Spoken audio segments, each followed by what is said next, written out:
Bonjour chers téléspectateurs de NAM TV, bienvenue dans votre Flash Info. Sorti contre les manifs de l'opposition, Patriote répond au leader de Benno, maintient son calendrier et interpelle le président Macky Sall.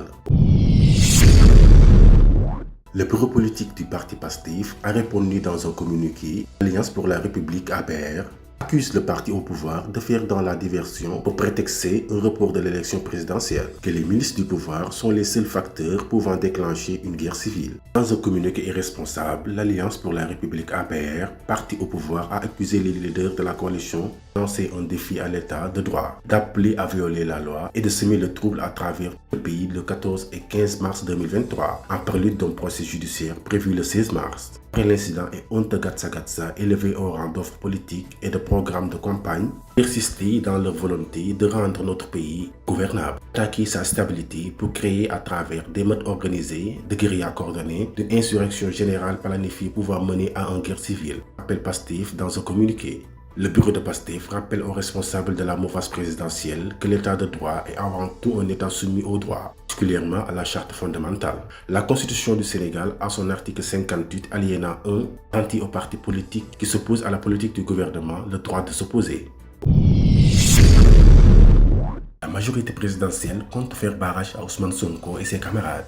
Opposition irresponsable et désespérément immature n'espère trouver son salut que dans l'invective, les injures et la manipulation. Dans les locaux de la partie socialiste, la conférence des leaders et responsables politiques de la majorité présidentielle compte faire barrage à Ousmane Sonko et ses camarades. Cette opposition irresponsable et désespérément immature n'espère trouver son salut dans l'invective, les injures, la fuite en avant et la manipulation, soutient le porte-parole du jour, Maître Amadou Sall du parti PLD. L'en croire pour cette opposition inconsciente, des prétextes pour amener le débat sur le terrain, des querelles vaines et dressées par des discours irresponsables. Les uns contre les autres, les pères et mères contre leurs enfants, les élèves et étudiants contre leurs enseignants, les chefs religieux contre leurs disciples. Au cours de cette conférence de presse, le leader de Benno Bokk Yakaar indique clairement que l'opposition est incapable de proposer une alternative claire et crédible, car étant anti-républicaine, croyant naïvement régler sa soif du pouvoir par la rue, la conférence des leaders de Benno Bokk Yakaar dénonce avec la dernière énergie tous ceux qui sont tentés de semer le désordre dans l'espace public et compter participer à la persévération de l'intérêt de toute la société et des institutions garant des libertés collectives et individuelles. Les avocats d'Ousmane Sonko menacent Ismaïla Madior Fall de poursuites judiciaires. Le ministre de la Justice Ismaïla Madior Fall est encore au cœur du débat judiciaire. Le collectif des avocats d'Ousmane Sonko est une nouvelle fois monté au créneau à travers un communiqué exploité par Awa Faye. J'ai constaté avec beaucoup d'indignation que lors d'une émission Objection animée par Baye Omar Gueye diffusée le 12 mars 2023 sur les ondes de Sud FM, le ministre de la Justice, garde des Sceaux Ismaïla Madior Fall a affirmé que le candidat d'Ousmane Sonko n'a pas le droit de diffamer impunément. Cette prise de position, claire et sans embâche du ministre, clairement influencer le public sur l'opinion qu'il peut avoir de cette affaire, a signé la défense du leader de PASTEF dans un communiqué reçu. Le collectif dénonce vigoureusement cette énième dérive ne restera pas sans judiciaire, ont prévu les avocats. U20, Macky Sall offre une prime spéciale de 10 millions de francs CFA à chaque membre de la délégation. Comme les autres champions d'Afrique des autres catégories du Sénégal, les Lions U20 ont été reçus au palais par le chef de l'État lundi quelques heures après l'arrivée. Dans son discours, Macky Sall a félicité le staff technique, les joueurs et la fédération.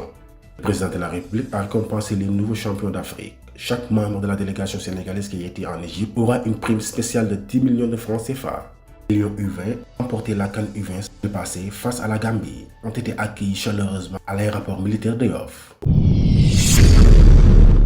Actualité internationale, cyclone Freddy, près de 100 morts au Malawi. Le cyclone Freddy qui a frappé pour la deuxième fois le Malawi a fait près de 100 morts dans le sud du pays. Des inondations a annoncé lundi l'agence de gestion des catastrophes. Le bilan, y compris dans les autres districts, a été touché dans la région du sud et monté à 99 morts, a déclaré lors d'une conférence de presse. Charles Kalemba, un responsable de cette agence, ajoutant s'attendre à un bilan encore plus élevé.